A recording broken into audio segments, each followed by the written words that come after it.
നിങ്ങൾക്ക് മുമ്പൊരിക്കൽ പണി തന്നല്ലേ? ശരത്ത് നമ്മുടെ പയ്യനാണ്. അവന് വലിയ നടപടിയൊന്നും വേണ്ട. ഇത് ഓഫീസ് കാര്യങ്ങളാണ്, നിങ്ങൾ ഇടപെടണം.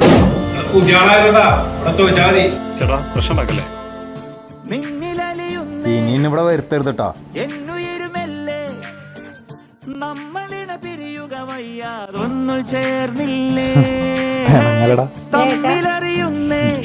സോറി, ഇതൊക്കെ ഏട്ടൻ്റെ നമ്പറല്ലടാ. ഈ പിണക്കം മാറ്റാനായിട്ട് അല്ലെങ്കിൽ നമുക്ക് ചായയും പരിപ്പടും കഴിച്ചാലോ?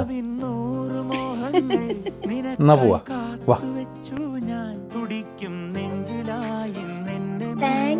ഇന്ന് എനിക്ക് സമാധാനത്തിൽ കിടന്നുറങ്ങാം.